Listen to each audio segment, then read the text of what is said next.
वन्देऽहं श्रीगुरो श्रीयुतपदकमलं श्रीगुरून् वैष्णवांश्च च श्रीरूपं साग्रजातं सहगण रघुनाथान्वितं तं सजीवं साद्वैतं सावधूतं परिजनसहितं कृष्णचैतन्यदेवं श्रीराधा कृष्णपादान् सहगण ललिता श्रीविशाखान्वितांश्च च गुरुवे गौरचन्द्राय राधिकाय तदालय कृष्णाय कृष्णभक्ताय तद्भक्ताय नमो नमः। नमो विष्णुपादाय कृष्णप्रेष्ठाय भूतले श्री श्रीमद्भक्तिवेदान्त श्री श्रीधर गोस्वामीति नामिने। नमो ओम गुरुदेवाय धीमते सौम्यमूर्तये श्री श्रीमद्भक्ति रूप सिद्धांति प्रभवे श्री महात्मने। नमो गुरुदेवाय धीमते सौम्यमूर्तये श्री श्रीमद्भक्ति रूप सिद्धांति प्रभवे श्री महात्मने। नमो विष्णुपादाय श्री राधिकाय प्रियात्मने श्री श्रीमद्भक्तिवेदांत श्री नारायण गोस्वामीति नामिने। वाञ्छाकल्पतरुभ्यश्च कृपा सिन्धुभ्येव च पतितानां पावनेभ्यो वैष्णवेभ्यो नमो नमः। पंचतत्त्वात्मकृष्णं भक्तरूपं स्वरूपकं भक्तावतारं भक्ताख्यं नमामि भक्तशक्तिकं। श्रीकृष्ण चैतन्य प्रभु नित्यानंद श्री अद्वैत गदाधर श्रीवासादि गौर भक्त वृंदा। हरे कृष्णा कृष्णा कृष्णा हरे हरे, हरे राम राम राम हरे हरे। सर्वप्रथम परम आराध्यतम श्री गुरुपाद पद्म जम विष्णुपाद अष्टोत्तर शत श्री श्रीमद्भक्ति वेदांत श्री श्रीधर गोस्वामी महाराज जी के श्री अभय चरण सरोज में अनंत कोटि दंडवत प्रणाम ज्ञापित करती हूँ। तदुपरांत मेरे परम गुरुदेव जय नित्यला परविष्ट ओम विष्णुपाद अष्टोत्तर शत श्री श्रीमद्भक्ति श्रीरूप सिद्धांति गोस्वामी महाराज जी एवं जय नित्यला परविष्ट ओम विष्णुपाद अष्टोत्तर शत श्री श्रीमद् भक्ति वेदांत श्री नारायण गोस्वामी महाराज जी के श्री अभय चरण सरोज में श्रद्धा पुष्पांजलि अर्पण करते हुए उनसे अहितु कृपा की वांछा करती हूँ।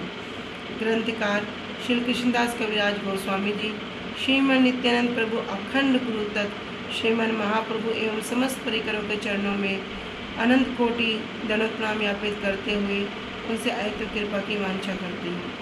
उपस्थित वैष्णव जन भक्तवृंद सभी के चरणों में यथा योग्य दंडवत प्रणाम स्वीकार हो। सभी को हरे कृष्णा दंडवत प्रणाम।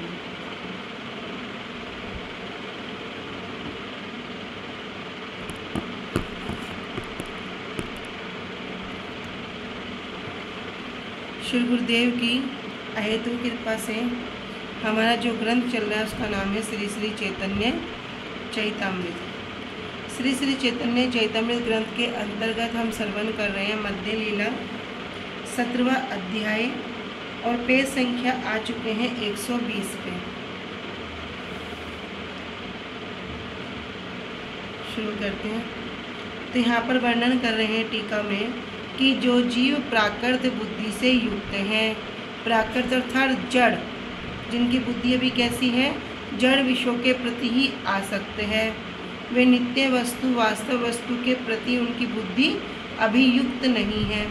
बाह्य जगत के ही दर्शन करने वाले हैं, जो अभी जो माया रूपी जो संसार है इसी के दर्शन करने वाले हैं। इंद्रियों के दास हैं, अपनी इंद्रियों के वश में हैं और भव रोग से ग्रस्त हैं। और सबको एक रोग हुआ है, उसका नाम क्या है, भव रोग। सबको ये रोग हुआ है, लेकिन अभी इस रोग को भी नहीं जानते। इस रोग की उपाय क्या है, भगवान का नाम। भगवान का नाम करते करते करते करते क्या होगा, ये भव रोग भी दूर हो जाएगा। वे अपनी विकृत बुद्धि के द्वारा जो वास्तविक महाजन हैं उनको न समझ पाते हैं और न पहचान पाते हैं। जिस प्रकार हम महाजन शब्द की अनेक प्रकार से व्याख्या श्रवण कर रहे थे कि किसी के लिए कोई किसी को धन देने वाला महाजन हो सकता है, कोई किसी के रोग को ठीक कर दे उसके लिए वो महाजन हो सकता है। अनेक अनेक प्रकार से जो क्या है सबके लिए कोई समाज सेवा करता है उसके लिए वो महाजन हो सकता है। किंतु जो वास्तविक महाजन हैं वो कौन है? वे गुरुवर्ग हैं। कह रहे उनकी बुद्धि क्या है कि वास्तविक महाजन को पहचान ही नहीं पाते, क्योंकि उनकी बुद्धि सदा ही भ्रम, प्रमाद, विप्लिप्सा और कर्णापाटव ये 4 दोषों से दूषित रहती है।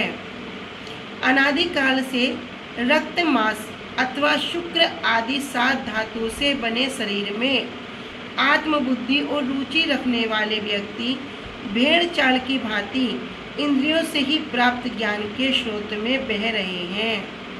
कह रहे अनादिकाल से, ये कोई 1-2 काल की बात नहीं है। कह रहे अनादिकाल से रक्त, मांस अथवा शुक्र आदि 7 धातुओं, ये शरीर क्या है 7 धातुओं से बना है। रस, रक्त, मांस, अस्थि, मज्जा, शुक्र, ये 7 धातु हैं। कह रहे इन्हीं 7 धातुओं से जो शरीर बना हुआ है इसमें क्या करते हैं? आत्मबुद्धि रखते हैं।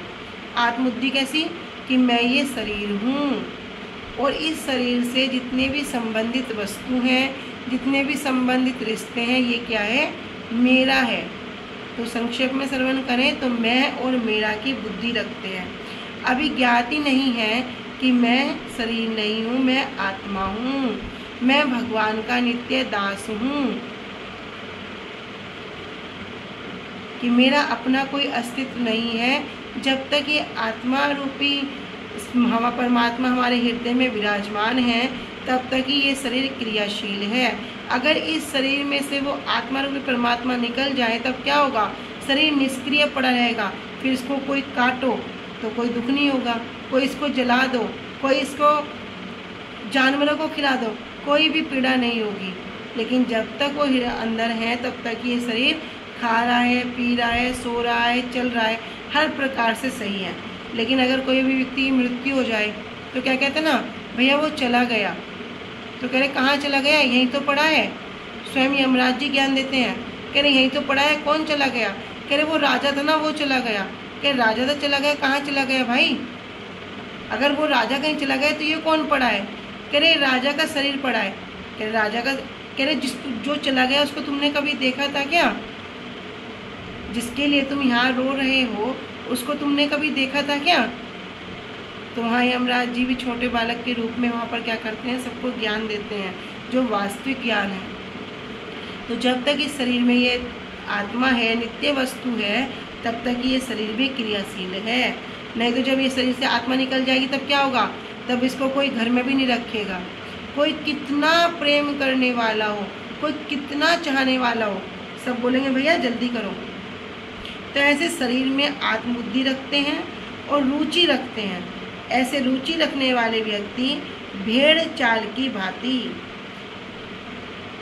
इंद्रियों से ही प्राप्त ज्ञान के स्रोत में बह रहे हैं।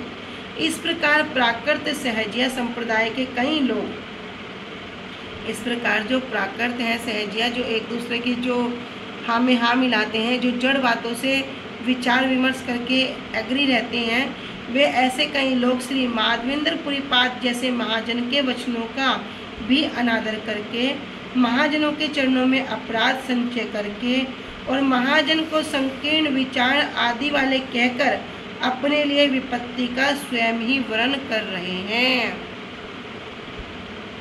कि जब कोई गुरुवर्गों के प्रति, वैष्णवों के प्रति ऐसे ऐसे जो महान, जो महाजन है, वास्तव में जो महाजन है कौन? जो दूसरों के दुख को वास्तव में दुख समझते हैं, जो दूसरे के दुख को देखकर जिनका हृदय द्रवीभूत हो जाता है। तो इस प्रकार जो प्राकृत सहज संप्रदाय के कई लोग क्या करेंगे? ऐसे ऐसे महाजनों के वचनों का अनादर करेंगे, उनके चरणों में अपराध करेंगे, उस अपराध को इकट्ठा करेंगे और क्या करेंगे? जो महाजन के जो विचार हैं उन विचार को स्वीकार नहीं करके स्वयं ही विपत्ति को वर्ण करते हैं। अन्य कई लोग अपनी इंद्रिय भोगों के अनुरूप धारणा के अनुसार कल्पित महाजनों की सृष्टि करके व्यभिचार, लामपट्य, लाभ, पूजा, प्रतिष्ठासा, कुटिनाटी, कुटिनाटी अर्थात कपटता, ईर्ष्या आदि असंख्य अपराधजनक कार्यों में लिप्त हो रहे हैं। तो क्या करेंगे? अपनी इंद्रिय भोग के अनुरूप, अभी ज़्यादा विस्तार में नहीं जाएंगे, बस छोटा सा संक्षेप में श्रवण करेंगे। ऐसे बहुत सारे गुरु हैं जिन्होंने क्या किया, हमने वे गुरु बना रखी है, हमने वे गुरु बना रखी है, हमने वे गुरु बना रखे, लेकिन शास्त्र का कोई विचार नहीं है। तुम लहसुन खाओ, प्याज खाओ, मांस खाओ, चाय पियो, कुछ भी करो, लेकिन क्या है, साल में एक बार आओ और गुरु पूर्णिमा के अवसर पर कुछ करो और चले जाओ। नहीं, हमारे गुरु जी तो हमें कुछ मना नहीं करते, हमारे गुरु जी हमें कुछ छोड़ने के लिए नहीं कहते। बस क्या करो, भगवान का नाम जप करो और अपना कार्य करते रहो। तो ऐसे बहुत सारे विचार हैं, लेकिन वास्तव में कह रहे अपनी इंद्रिय भोग के अनुरूप। तो वो गुरु भी कैसे चयन करेंगे? जहाँ वास्तव में उनकी इंद्रिय भोग के अनुरूप कार्य हो जाए। ऐसी धारणा करके कल्पित महाजनों की सृष्टि करते हैं, और फिर क्या होता है? व्यभिचार, लांपट्य, लाभ, पूजा, प्रतिष्ठा की आशा, कुटिनाटी, कपटता, ईर्ष्या और ऐसे आदि असंख्य अपराधजनक कार्यों में भी लिप्त हो जाते हैं। जीव जब तक वास्तविक महाजन का निर्णय नहीं कर पाता, तब तक उसकी कोई भी चेष्टा सफल देने वाली नहीं हो सकती। जब तक जीव जो वास्तव में महाजन है इस बात का निर्णय नहीं ले पाता, तब तक वो कितना भी कर ले, लेकिन उसे सफलता प्राप्त नहीं होगी। महाजन के स्वरूप के निर्णय के विषय में मध्य लीला में वर्णन है।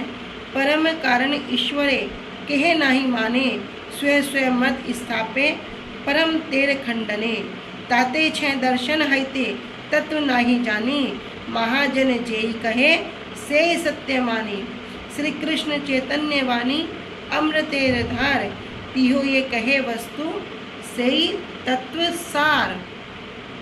कि अर्थात सांख्य, पांडल्य आदि दर्शन में कोई भी वास्तव में विष्णु को ईश्वर के रूप में नहीं मानते। तो यहाँ जो षड दर्शन हैं उन दर्शनों की बात कह रहे हैं कि इसमें वास्तव में विष्णु जो हैं उनको कोई भी वहाँ ईश्वर के रूप में नहीं मानते। वे सभी परछन अथवा अपरछन नास्तिक हैं, अर्थात कोई भी आस्तिक नहीं है। अर्थात जब षड दर्शन की बात करो, सबके सब क्या हो गए? कुछ ढके हुए और कुछ बिना ढके हुए, सब नास्तिक हैं, कोई भी आस्तिक नहीं है। उन्होंने क्या किया? केवल अपने अपने मतवाद की बहादुरी को प्रदर्शित करने के लिए, अपने अपने मत को स्थापित करने के लिए क्या किया? तर्क के द्वारा दूसरों के मत का खंडन करके और अपने अपने मतवाद को स्थापित करने की चेष्टा मात्र की है। कि क्या करें? तर्क वितर्क कर रहे हैं, जबकि हमारा जो मार्ग है वो क्या है? तर्क पंथा नहीं है, स्रोत पंथा है। तो इस स्रोत पंथा में यदि हम भी तर्क वितर्क करने लग जाएं तो क्या होगा? उचित नहीं है। कहना है तो शास्त्रों की वाणी को बोलकर तब खंडन करो, नहीं बिना बात में अपने मन गढ़ंत कुछ भी बना रहे हैं और तर्क वितर्क कर रहे हैं, ये उचित नहीं है। तो अपने अपने मतवाद की बहादुरी को क्या करते हैं? प्रदर्शित करने के लिए तर्क के द्वारा दूसरे के मत का खंडन करते हैं और अपने अपने मतवाद को स्थापित करने की चेष्टा करते हैं। जैसे कि निर्विशेषवादियों के विषय में हमने श्रवण किया था, श्री सार्वभौम भट्टाचार्य जी पहले पूरे मायावाद प्रकांड पंडित, लेकिन बाद में क्या हुआ? जब आत्मा रामश्च निर्गयो अप्युरुकंथ वाला श्लोक आया, तब महाप्रभु की वार्ता को सुनकर समझ गए भैया ये साधारण व्यक्ति नहीं है, साक्षात कृष्ण है। तब जो अपना जो आनिक करते थे, जो अपना बिल्कुल नियम पूर्वक करते थे, सब क्या किया? जब महाप्रभु प्रसाद लेकर आए जगन्नाथ जी का सुबह सुबह, अभी सार्वभौम भट्टाचार्य जी उठ के बैठे ही हैं, महाप्रभु का आया देखकर उनको आसन दिया, बैठने के लिए स्थान दिया, और महाप्रभु ने जैसे उनको प्रसाद दिया तो क्या किया? उसको तुरंत ही ग्रहण कर लिया। न जब तक स्नान हुआ, ना आनिक हुआ, ना कोई क्रिया हुई, तब भी ग्रहण कर लिया, क्योंकि जिस प्रकार का विचार है उसको स्वीकार किया। तो लेकिन ये क्या करते हैं? जो इन वस्तु को, जो वास्तव वस्तु को स्वीकार नहीं करते, वो तर्क वितर्क करते हैं। महाप्रभु वहाँ प्रसन्न होकर फिर उनको षड्भुज रूप में दर्शन देते हैं। इसलिए ये सब शास्त्रों का उपदेश प्रदान करने वाले जगत में महाजन कहलाकर परिचित होने पर भी वास्तव में महाजन नहीं हैं। वे ही अत्यंत संकीर्ण और अनुदार हैं। अनुदार मतलब जो उद्धार नहीं दे करते। यह बात सुनकर इन सभी तथाकथित महाजनों के भक्त अपने प्राकृत इंद्रियों ज्ञान के अनुसार श्रीमन महाप्रभु और शुद्ध भक्तों के चरणों में अपराध करके कहेंगे। और यह क्या होगा? सिर्फ हट मात्र होगा, सिर्फ हट होगी। जैसे कि सूर्य पूर्व कितना, सूर्य कहाँ से उदित होता है? पूरब से उदित होता है। कोई क्या पश्चिम से उदित होता है? तो कोई मानेगा, लेकिन नहीं, हट करेंगे, नहीं भाई पश्चिम से ही होता है, पूरब से उदय नहीं होता, पश्चिम से ही होता है। तो क्या है? केवल हट मात्र है। उनकी धारणा है कि श्री कृष्ण चैतन्य प्रभु अथवा श्री माधवेंद्र पुरीपाद पूर्वोक्त व्यक्ति जैसे ही एक महाजन पात्र हैं। पूर्वोक्त मतलब जिस प्रकार अभी हमने श्रवण किया था कि कोई व्यक्ति किसी को अभी धन का प्रयोजन है, धन दे रहा है तो उसके लिए महाजन हो गया। क्या है? किसी के रोग को ठीक कर रहा है वो उसके लिए महाजन हो गया। कोई समाज सेवी है वो किसी के लिए महाजन हो गया। कोई नेता है तो वो किसी के लिए कह रहे इसी प्रकार क्या है? एक महाजन है ऐसे व्यक्तियों के लिए। वे तो प्राकृत सहज धर्म की विचारधारा से चिद और जड़ का सामंजस्य करने वाले हैं, इसलिए वे इस प्रकार का सिद्धांत कहेंगे। इस विषय में संदेह और आश्चर्य कैसा? भैया इस विषय में कोई संदेह नहीं है और ना ही कोई आश्चर्य है, क्योंकि वे अभी उनकी बुद्धि वहीं तक परिपक्व है। किंतु जिनका अप्राकृत स्वरूप धर्म जागृत हुआ है, अब आ गई भक्ति की बात, वास्तविक वस्तु की बात। कह रहे जिनका अप्राकृत नित्य चिन्मय जो स्वरूप धर्म है। स्वरूप धर्म क्या है? इसको ना बड़े अच्छे से पूरा सबने अंगीकार कर लिया होगा। कह रहे जीवेर स्वरूप है कृष्ण नित्य दास, यही वास्तव में हर जीव का स्वरूप धर्म है। और जिसका ये स्वरूप धर्म जागृत हो गया, कह रहे जिसका ये स्वरूप धर्म क्या हो गया? जागृत हुआ है, वे उस स्वरूप धर्म के आलोक से प्रकाशित प्रत्येक जीव के ही स्वरूप का दर्शन करने में समर्थ हैं। जिनका इस प्रकार से जो स्वरूप धर्म है प्रकाशित हो गया, जिसको पता चल गया भैया मैं माया का दास नहीं हूँ, मैं तो भगवान का दास हूँ, मैं इस जड़ जगत में किसी का दास नहीं हूँ। मैं किसका दास हूँ? एकमात्र भगवान का दास हूँ। मैं क्या हूँ? मैं भोग्य वस्तु हूँ और एकमात्र भगवान क्या है? भोक्ता है।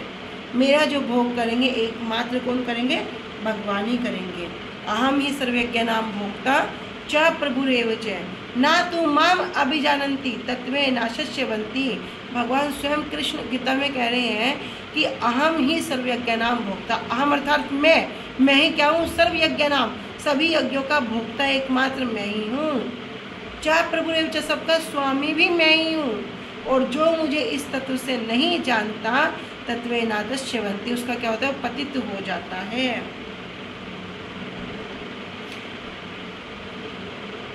तो जिनका अप्राकृत स्वरूप धर्म, भैया स्वरूप धर्म हमारा जागृत हो गया है, भाई पता चल गया हम क्या है? हम माया के दास नहीं हैं, ये हम किसके दास हैं? भगवान के दास हैं। तो उस स्वरूप धर्म के आलोक से, उस स्वरूप धर्म का एक अपना प्रकाश होता है, उस प्रकाश से प्रकाशित क्या करेगा? प्रत्येक जीव के ही स्वरूप का दर्शन करने में समर्थ है। वो जानता है इस जीव का क्या स्वरूप है। महाभागवत अथवा परमहंस ही अदोक्षक दर्शन अथवा सुदर्शन होता है। कह रहे महाभागवत का दर्शन अथवा जो परमहंस हैं इनका दर्शन ही अदोक्षक का दर्शन है। अदोक्षक मतलब कह रहे जिनके समान कोई दूसरा व्यक्ति नहीं है। उनके ऊपर की बात तो छोड़ दो, उनके समान भी कोई नहीं है। अगर ऐसे महाभागवत का दर्शन हो, ऐसे परमहंस का दर्शन हो, तो समझो भगवान का दर्शन हो गया। या सुदर्शन मतलब आज हमारा भाग्य उदित हो गया कि आज वास्तव में हमें दर्शन प्राप्त हुआ है। क्यों कहते ना कि तुम करोड़ों लाखों बार जाके गंगा जी में स्नान कर लो, खूब विग्रह की पूजा कर लो, उनके दर्शन से फल तो प्राप्त होगा, स्नान से फल तो प्राप्त होगा, किंतु कहते ना ही हम्यानि तीर्थानि न देवा मर्त शिलाम्या ते पुनंती रुका लेना दर्शना देव साधवा। लेकिन यदि एक शुद्ध साधु के दर्शन मात्र से क्या होगा, वो जो तुम्हें लाखों लाखों करोड़ों करोड़ों बार करने के बाद जो फल प्राप्त होता है, एकमात्र अगर ऐसे महाजन के दर्शन हो जाए, शुद्ध साधु के दर्शन हो जाए तो क्या होगा, वो पुण्य कहीं प्राप्त करने जो होते हैं तुरंत प्राप्त हो जाएगा, तुरंत।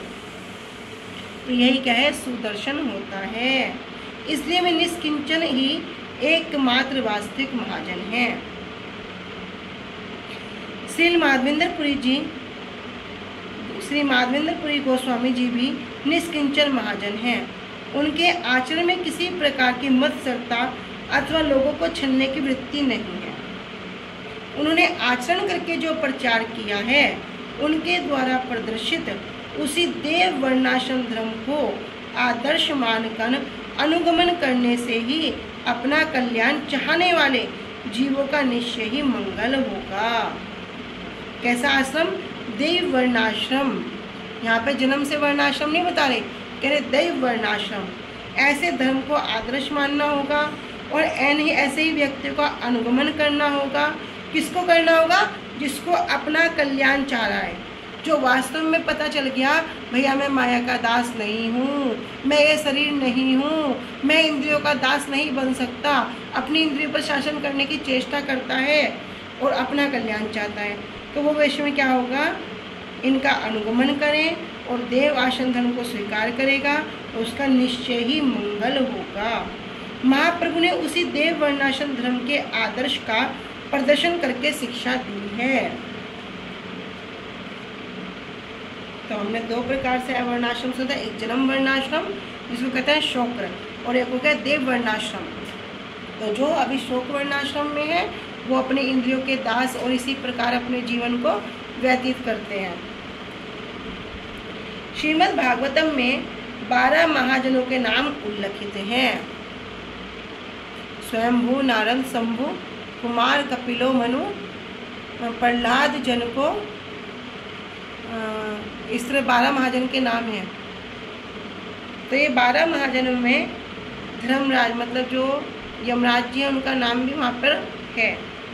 कह रहे 12 महाजनों के नाम उल्लेखित हैं और कलयुग में भगवत भक्ति प्रचारक शुद्ध वैष्णव संप्रदाय के 4 आचार्य ही महाजन हैं। तो ये 4 वैष्णव संप्रदाय हैं, इनके जो 4 आचार्य हैं, जैसे हमारा संप्रदाय का नाम क्या है, ब्रह्म माध्व गौड़ीय संप्रदाय, इनके आचार्य कौन हुए, मध्वाचार्य जी।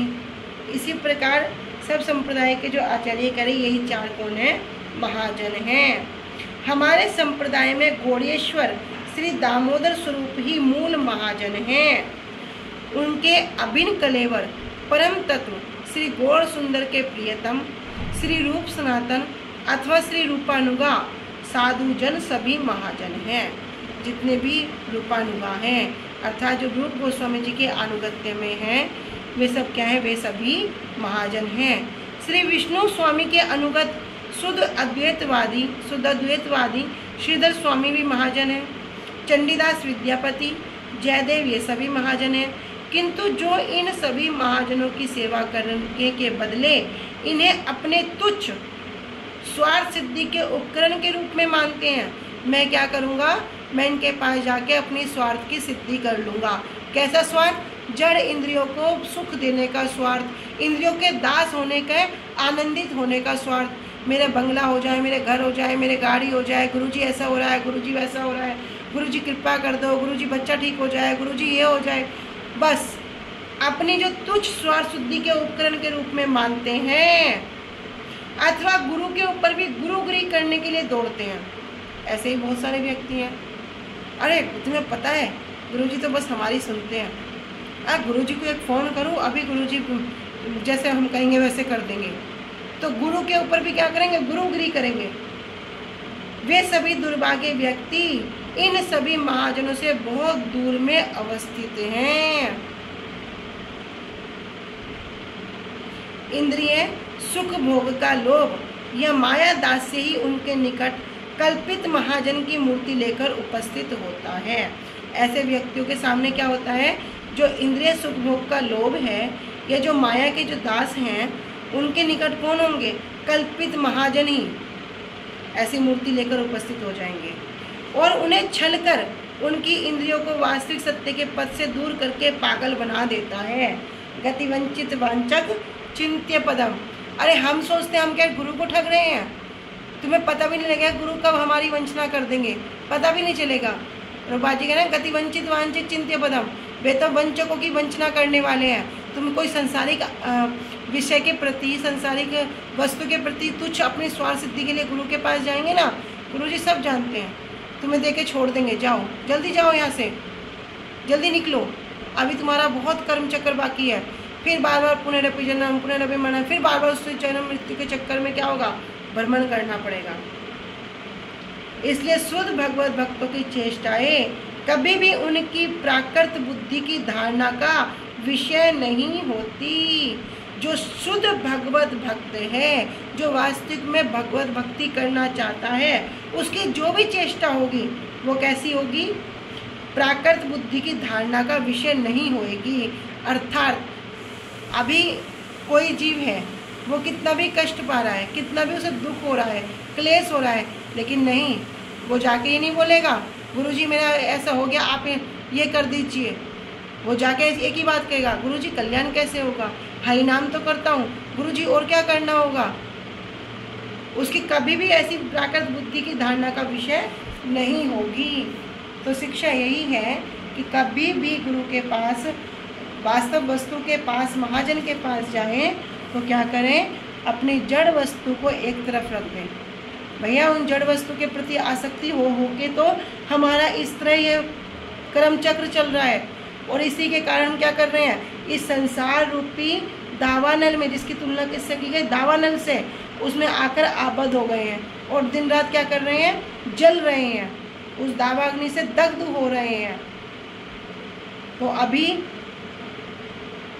हरि गुरु वैष्णवों की कृपा, कहते हैं ना, गुरुदेव की और कृष्ण की दोनों की कृपा से ही ये प्राप्ति हो गई। अब ऐसे सदगुरु का आश्रय ग्रहण हो गया, ऐसा वैष्णव संग प्राप्त हो गया, तब क्या करें? अभी अपना, अगर अभी भी अपने लिए कुछ नहीं किया, अभी भी अपने आत्मा का कल्याण नहीं चाहा, तो क्या होगा? आत्मघाती। फिर तो भैया जीते हुए भी मृत व्यक्ति के समान है, अपनी आत्मा का स्वयं ही हत्यारा है।